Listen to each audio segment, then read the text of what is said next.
Like, it's very rare that you have a person as prominent as Aaron Rodgers, as willing to be as transparent and petty as Rodgers is. And it's really entertaining. I know when you ask me about these injuries and I give you my thoughts, if you really want to figure it out, I think Danny O'Neill has the best translations for me.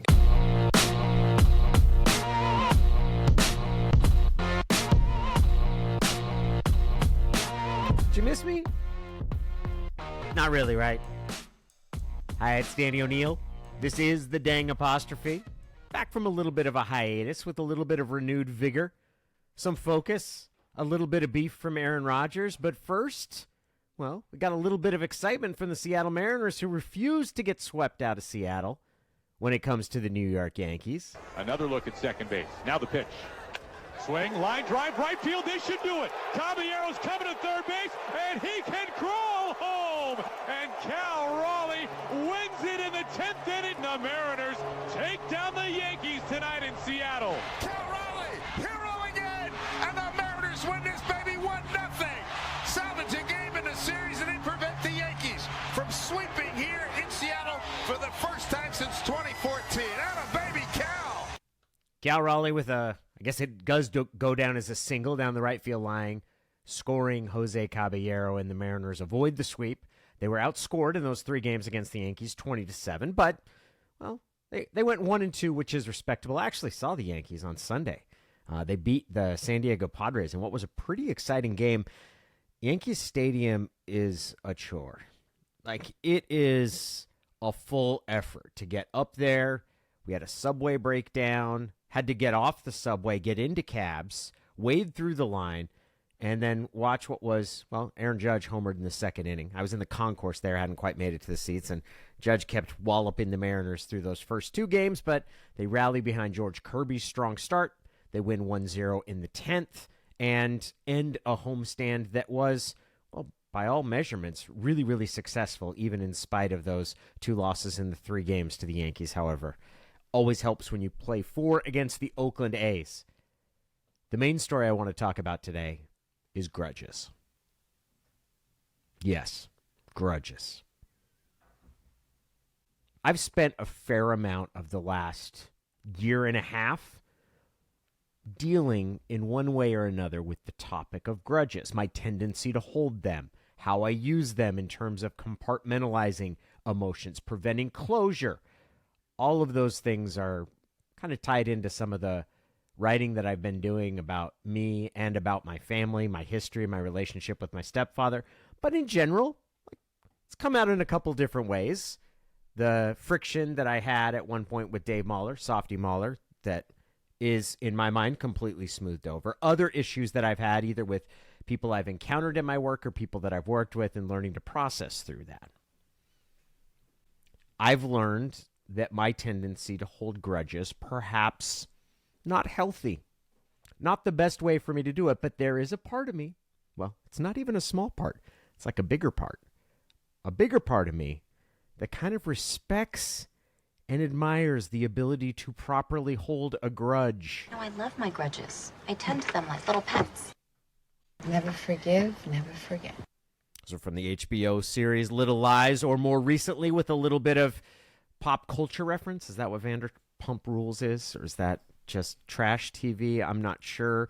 But that is also something where we've seen the ability to perhaps hold a grudge. Do you want anything? For you to die. Well, that's inevitable. A little bit drastic there. And the topic of grudges brings me to Aaron Rodgers, who this week had a story in The Athletic in which he provided an interview to a reporter named Matt Schneidman, who I'm not familiar with the reporter at all. I know a lot of the reporters up in Green Bay. I'm not familiar with Matt at all. And this isn't anything about the story other than to say it includes what I consider to be one of the funniest quotes that I have ever come across in an athlete-team breakup. Because in some respects, the Aaron Rodgers, Green Bay Packers breakup is the slowest moving divorce that I've seen in professional sports. I mean, it's really gone on for 3 years. Aaron Rodgers has been very mad, somewhat understandably, since the Packers used a first-round draft choice to choose Jordan Love. That was 2020. That's 3 years ago. And over the course of those 3 seasons, he's won 2 MVP awards. The Packers have won 13 games in 2 different seasons. They've been to an NFC Championship game. They've been to the divisional round of the playoffs. Last year, they missed the playoffs, losing to the Detroit Lions in the final game of the regular season. They missed the playoffs. I believe that's the first time they'd done that since 2018. In some respects, you can look at it and say the Packers said, well, we went NFC Championship game in 2019, NFC Championship game in 2020, divisional round of the playoffs, we lost 13-10 in 2021. Last year we didn't make the playoffs. It's time to turn the page. Somewhat understandable conclusion. Aaron Rodgers, I can kind of understand his perspective of, hey, you guys have been waiting to do this ever since you drafted Jordan Love 3 years ago. But what I specifically enjoy about this is Rodgers' insistence upon getting the last word. That he is absolutely insistent upon getting the last word. And specifically what he's upset about is that Brian Gutekunst, who is the Packers general manager, had indicated to reporters back at the end of March that, look, I couldn't get in touch with Aaron. I couldn't talk to him over the offseason. We got to the end of the year. We were going to talk through different things. I never heard from him. I never heard from him at all. And I had to make decisions about what we were going to do. And Rodgers' point is, hey, you're telling me you dumped me because I didn't call you back enough? This is a quote from the story in The Athletic. Did Brian text me more than I texted him? Yeah. But did I ghost him? No.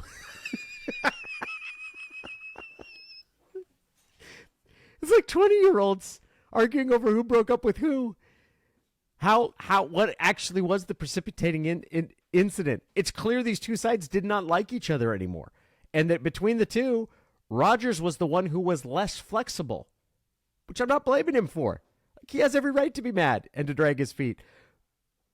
But I also kind of understand Gutekunst's point is like, look, dude, we made a decision about the quarterback, and you played your ass off. You won 2 straight MVP awards. We gave you an extension last year, and you won't return my phone calls. What am I supposed to do?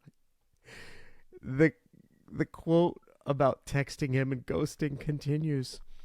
This is Rodgers. You're going to stand on this hill of austerity and say that arguably in the conversation of the best player in your franchise history, you're going to say, I couldn't get a hold of him, and that's why we had to move on. The hill of austerity. Like this, the poetic nature with which he's willing or able to invoke the root of his grudge. And it really is just a funny story. And maybe one of the reasons that I'm so entertained by it, I'm not saying he's right and I'm not saying he's wrong. I'm saying that I'm entertained is because it was so passive aggressive between Russell Wilson and the Seahawks last year. And it was so, I would even say that Pete was a little more revealing of his feelings than I expected him to be. Like the comment about the wristbands, like I was like, wow, that seems a little out of character for Pete, because Pete is pretty exclusively, once a guy leaves, he doesn't say anything bad about him. And you could get the sense from some of the Seahawks, it was like, as Russell struggled, especially in Denver, is like, okay, you see what we were able to do in this situation? It's not the easiest situation. It's not like we were screwing up a hand where we had 4 aces and we're discarding 2 of them. It took some work to have some success. And maybe the fact that Denver's struggling the way it is and that Russell's not having as good shows what we actually did to help him. Because the whole offseason, and even after the trade, the reaction was Seattle screwed up. Like, you make it work with a quarterback that good. I don't care how much you have to placate him, play to his ego, modify your playbook. Hell, there were people that thought Seattle's refusal to modify its playbook was some sort of organizational malpractice. But all that was behind the scenes. And really, we know that Richard Sherman doesn't like Russell Wilson. Has anybody ever heard him publicly explain why? Like, it's very rare that you have a person as prominent as Aaron Rodgers as willing to be as transparent and petty as Rodgers is. And it's really entertaining. It's really entertaining. The real quarterbacks of Manhattan, or maybe it's the Vanderpacker rules. I'm not even sure, but it's really funny. And in getting ready for this, I went back and looked at some of the things Rodgers said and kind of pieced together the history, because the draft happens in April 2020. And the initial reaction clearly is, oh man, the Packers, they just drafted Jordan Love at the end of the first round. They're clearly picking Rodgers' replacement. And then there's this added layer of, oh, that's kind of what happened with Rodgers and Favre, right? That's really kind of what the Packers are just doing now, what they did then, which is choose a quarterback in the mid-20s to pick up to be the next version of this. And this is a clip from an interview. It was with Kyle Brandt. Kyle Brandt, who's with the NFL Network, he now is what his job is now. He was doing it was a podcast with The Ringer called 10 Questions. And it was like a 70-minute interview with Rodgers, and he's wearing Bose headphones, and like the background is because it's 2020 and we're all just getting used to Zoom. The background is set to some like outer space. I think the planet Earth is in his background. I don't believe that Rodgers had drank the ayahuasca yet. He definitely had not done the Heidi Hole Darkness Retreat in Southern Oregon, but 70 minutes he talks about it. And there's just one section where they end up talking about the selection. And Rodgers spells out how after the choice, he went to his pantry, he got some tequila, 4 fingers of tequila. He knew it was going to be a night of talking. He wasn't elated with the pick, but he understood it was a business. He realized what was being happened. But toward the end of what is a 3-minute soliloquy, which there's no questions, it's just Rodgers talking, he's explaining. He makes it very clear. And I would say that the feelings that Rodgers expresses here 3 months after the trade are just as true and maybe even more true now than they were. Like the Packers, and he identified the GM, Brian Gutekunst, as the one who did it, did something that he was never going to get over. Like 2 MVP awards, a contract extension, he was never going to get over it. He was never going to get over it. Here is Rodgers' reaction. This is end of July 2020, about 3 months after the draft. As much as people want to make parallels to certain things, in 2004, the Packers were 10-6 and lost in the first round of the playoffs. We were 13-3, and one game from the Super Bowl, won a playoff game at home. Obviously won our division. A little different circumstance. Not to mention that Brett had talked about retiring for a few years before that. So, and I've talked about playing in my 40s. So, when people start talking about the parallels to this and that, well, I fell at 24. They traded up and drafted Jordan. So, I love my grudges. I tend to them like little pets. And he goes out in 2020 and has a great season. And there's really not a ton of pressure on the Packers to play Jordan Love. He's a rookie. He was drafted in the mid-20s. And what Aaron Rodgers makes clear that year is like, hey, you're not turning the page on me. He wins the MVP. And then that next offseason, he makes the Packers pay. There's a note, and it's not highlighted in this Ringer story, but what it echoes is very much what happened with Russell Wilson and the Seahawks, is that after 2020, so in the early stages of the 2021 offseason, and the Athletic story by Matt Schneidman makes it clear that this was a source within the organization that told him this, that David Dunn, who is Aaron Rodgers' agent, went to the Packers and said, hey, fire Gutekunst or trade Aaron.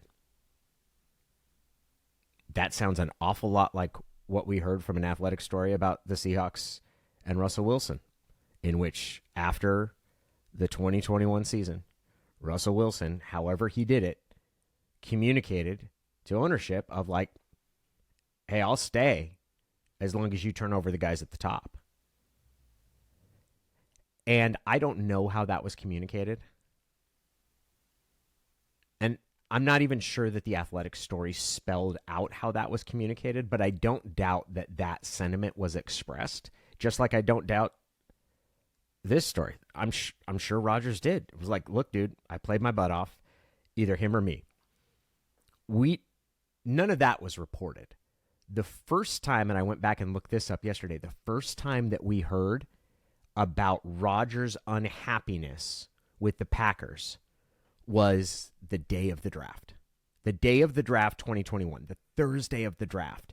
And it comes from someone who was a big source of news in the Russell Wilson and Seahawks tension, which is Adam Schefter.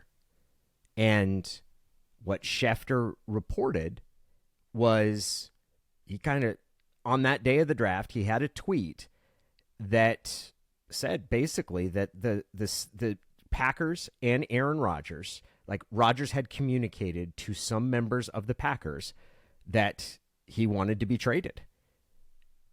It wasn't saying he's requested a trade. It wasn't saying like all of these different things. Reigning MVP Aaron Rodgers is so disgruntled with the Green Bay Packers that he has told some within the organization that he does not want to return to the team. League and team sources told ESPN on Thursday. That's 3:30 p.m., April 29th. I don't know who told Schefter that. I could tell you who this helped, though. Aaron Rodgers. It helped Aaron Rodgers because not only does it overshadow anything that the Packers did in that draft, the dominant story becomes you've got a quarterback who hasn't requested a trade specifically, but he's made it pretty clear that like he is really unhappy, and it's so unhappy that he's willing to, there are at least smoke signals going up and going out that a trade has been requested. And Brian Gutekunst is going to have to answer questions in front of reporters for Thursday, Friday, and Saturday. Look, in the offseason, you can go months without talking to the general manager. In some cases, you can go months in the regular season. But if this report happens on the Tuesday after the draft, Gutekunst can chill. He doesn't need to acknowledge it. There's not an actual trade request. But because it comes out on the Thursday of the draft for 3 straight days, Gutekunst is going to have to be there. And it's clearly. So I don't know who told Schefter that. I do know who it helped. And the parallel that I'll draw is with Russell Wilson and the Seahawks.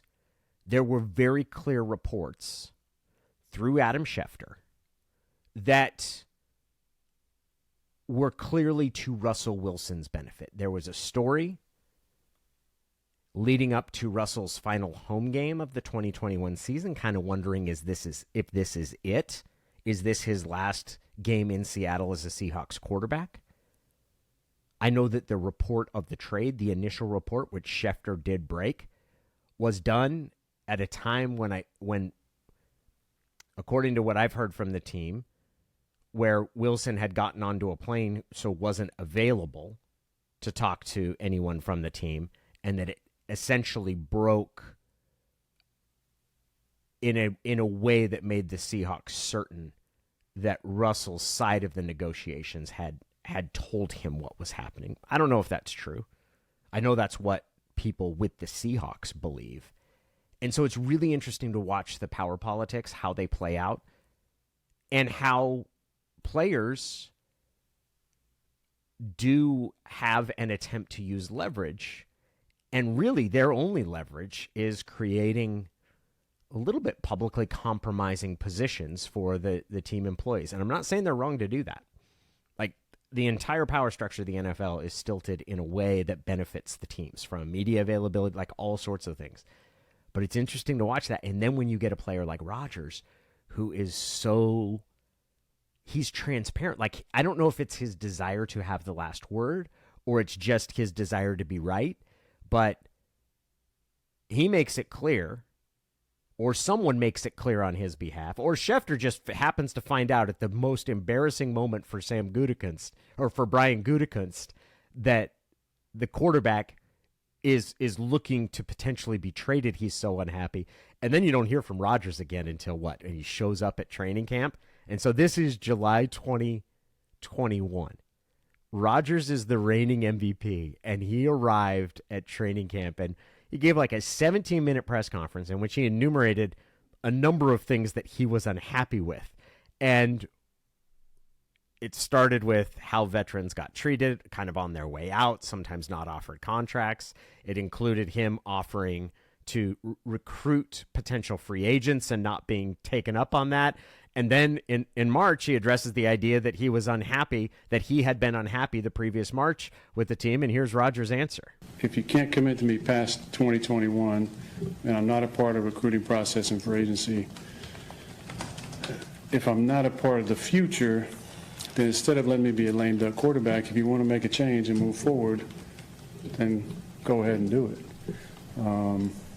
That obviously didn't happen. He goes out and he wins another MVP award. There's a COVID shot that's mixed in there that he didn't take the vaccine. He led reporters to believe he was vaccinated. He misses the game. He goes on Pat McAfee. There's all sorts of things that happen that season, but he plays his butt off. Second straight year, he passes for more than 4,000 yards. Second straight year, he wins an MVP. I think it was like 26 touchdown passes, 4 picks in 2020. It's like 37 touchdown passes, 4 picks in 2021. And the following offseason, he signs a contract extension. And everybody says that, hey, this means everything's set. He's gone to the other side. He says he believes it means he'll retire a Packer. And then 1 year, they have a disappointing result. They don't make the playoffs. That offseason, I went and broke down the timeline of this because it's funny too. You get to the end, February 7th, Rodgers says on the Pat McAfee show that he's planned to have a decision about whether he would continue playing football after participating in something he referred to as a darkness retreat. Then we all have to figure out what a darkness retreat is. February 17th, Bob McGinn, he's a longtime Packers reporter. Now, this was on a podcast from Going Long, which is Tyler Dunn's Substack. And Bob McGinn is a long time, he is an authority when it comes to the Packers. He says in the podcast that the Packers are fed up with him. They're done with it. They're moving on. This isn't a hard news report in the sense that the Packers have told Rodgers they're turning the page. This isn't a quote from a team spokesman saying that they've decided to go in a different direction. It's a reporter's informed conclusion based on years of relationships and observation where he just says, look, they're done with him. That's February 17th. February 23rd, Rodgers' stay at the Sky Cave Retreats in Southern Oregon ends. That was what the owner of the facility told ESPN. March 15th, 2023, we hear from Rodgers. He tells McAfee he intends to play for the New York Jets in 2023. March 28th, Gutekunst is answering questions about Rodgers' desire to be traded. He said he tried to reach Rodgers, quote, many times, end quote, that it, quote, would have been nice, end quote, to speak directly with Rodgers. And here's a full quote. I think I was really looking forward to the conversations with Aaron to see how he fit into that. Those never transpired, end quote. He's traded April 24th, 2023. Goes to the Jets. There'd been like a long, slow dance between the two teams. Essentially, the Packers move up 2 slots from 15 to 13 in the first round. The Jets slide back those 2 spots. The Packers get a second-round pick in this year's draft, as well as a 6th-round pick. The Jets also got a 5th this year. And then there's a future pick. It's a 2nd-rounder next year from the Jets to the Packers that upgrades to a 1st-rounder if Rodgers plays in 65% of the snaps. We don't hear anything until this interview with The Athletic, in which Rodgers really just talks about the hill of austerity, the fact that, hey, I didn't return phone calls because I didn't like Gutekunst. Hey, he didn't call me that much as he thinks because everybody who knows me knows that when I'm on the West Coast, you have to FaceTime me. It's just hilarious. And in a world where everybody likes to hide their grudges, there's a part of me, and it might be a very small, dark part of me, that thoroughly enjoys the dirty laundry being aired when it comes to the NFL. It's 4-time MVP, a guy who's won 2 of the past 3 MVPs, who's now with the New York Jets. And now we enter the best part of a grudge match, which is let's see who's the most miserable this upcoming season. It was one of my favorite things last season. And again, that might not be a positive reflection on me. Might be a sign of just how small and petty I am. But one of the things that I enjoyed most about last season was watching to see who won the breakup between the Seahawks and Russell Wilson. And clearly, so far, the Seahawks, are the hands down winner. I don't see that changing. I have more to say about Russ and what I expect from him this upcoming season with Sean Payton in Denver. But honestly, I don't think it's going to be better for Russ. I think it's going to be worse, even if it's a little statistically better and the team's more successful. I think this is going to be a terrible match for him. I'm less sure about what's going to happen with Rodgers and the Packers. I would be surprised if Green Bay falls off a cliff. In fact, if you ask me, I think the Packers are more likely. I think the Packers will make the playoffs. I'm not sure what's going to happen with Rodgers and the Jets. I'm really not. Because I could see a scenario where he comes in here and has, look, the guy's got it in him to clearly want to bury, not the Packers, but Gutekunst. And maybe that, he's held on to the fact that the San Francisco 49ers did not draft him in 2005. They chose Alex Smith ahead of him. He's held on to that forever. And this is a 3-year grudge that he's been holding. 2 MVP awards and an extension. Really couldn't do anything to cover up the animosity he felt toward the Packers about that selection. And I'm not sure, because I think the Jets are I think they're set up pretty well. He's got a really good young receiver in Garrett Wilson. They've got a really good defense. He's got a head coach in Robert Saleh, who is not going to have an ego battle with him at all. Saleh's on the defensive side of the ball. There was always going to be tension between Rodgers and LaFleur. There was tension between Rodgers and McCarthy. He was going to be a difficult quarterback for any offensive-oriented head coach. I could see how it sets up pretty well. I can also see that maybe Rodgers' play has declined because, like I said, you look at over the past 3 years and you can see a similar trajectory to what Wilson had with the Seahawks. Now, there's an injury with Wilson and to his finger that was mixed in there that isn't there with Rodgers. But I'm going to be fascinated to watch how this grudge ends up playing out, as we might not get the final resolution, but it's going to be one of the dominant storylines of this NFL season. It's great to talk to you all. I look forward to doing this a little more frequently going forward.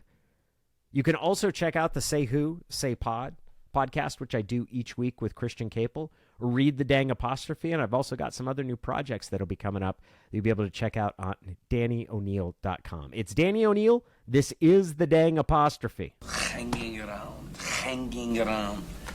Kid's got alligator blood. Can't get rid of him. I'm not going anywhere.